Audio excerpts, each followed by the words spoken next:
Illegal immigrants are finding refuge from federal deportation in at least 20 sanctuary cities and counties in the state of California. But how about sanctuary cities and counties for churches? It's a new idea advanced by our next guest, San Luis Obispo County District Attorney Dan Dow. Dan, thanks for joining us. You've declared your county a sanctuary county for churches. Why and how does it work?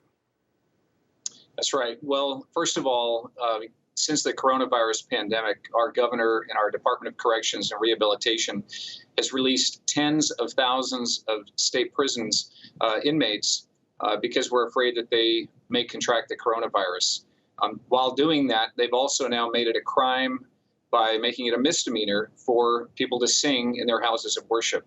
I think that's the definition of insanity, to be letting people out of state prison for very violent offenses while we're punishing law-abiding citizens for exercising their faith and practicing their religion. And also, I understand there are limits on the number of people allowed in homes, which definitely affects life groups, Bible studies, that kind of thing, right?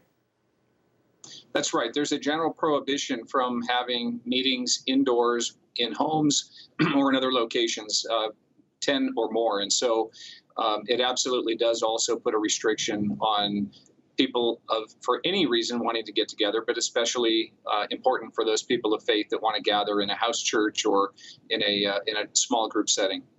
I'm sure, Dan, some critics are saying, oh, sanctuary counties for illegal immigrants are not okay with you, but sanctuary churches are. What kind of response have you gotten from people in your county?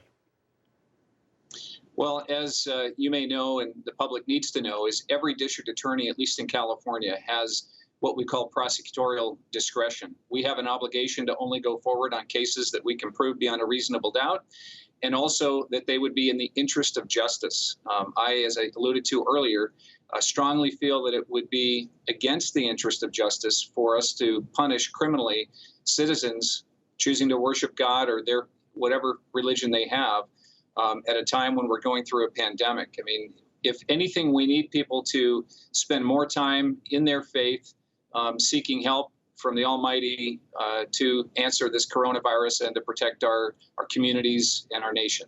And what are the people in the churches telling you? Are many of them gathering anyway, or what's happening there? You know, there's a whole broad spectrum of what's happening. There are those that are still continuing to meet. Most of those that I've heard are doing their best to encourage distancing, they're not packing out the rows and the pews, they're separating. They all have hand sanitation liquids there, gels, and some are wearing masks in some services. A lot of churches are meeting outdoors, which is what my personal church is doing. We're meeting in the pastor's backyard. We've had large attendances there, and so that's been one way that we've dealt with it. But I just want to make it clear that this law, whether it was intended to punish churches, it did, people of faith, by regulating the way that they practice their faith. And our First Amendment to the United States Constitution says that Congress shall make no law, and it applies to the states, no law to either respect a particular religion and require that someone follow that, or prohibit the free exercise of religion. This clearly is prohibiting the free exercise of religion.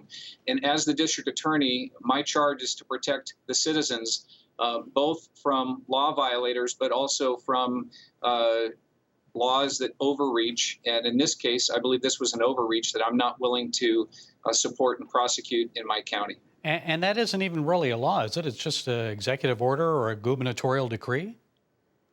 Well, it's a order, and our California law says that it's a misdemeanor, punishable as a misdemeanor offense to violate any orders that are given by the health director, or in this case, the governor really is directing the health director to issue these orders. And what are the chances that Governor Newsom, the state attorney general, or some disgruntled citizen may challenge the sanctuary church declaration in court?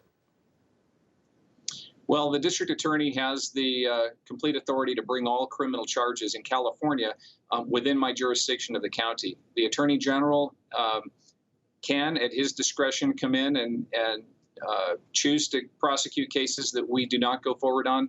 But if the Attorney General was interested in doing that to prosecute people for attending a church and singing, I think we've got bigger issues. And I don't foresee the Attorney General doing that, although it would be within his power to come in and enforce this if he wishes to do so. And finally, Dan, so what is the message to your governor and the governors of other states who continue to restrict church worship and singing?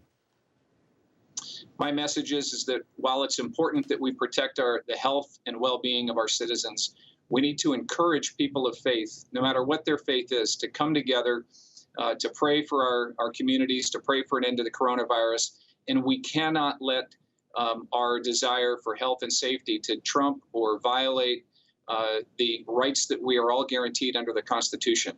Our nation exists today because the Founding Fathers came here for exactly this. That is the freedom to worship in any way they saw fit without the government getting involved and interfering with that. And I think that's the biggest message that I want the governor to hear, that he needs to very carefully tailor his orders and the health orders from the health department to avoid any kind of discrimination against religious freedom.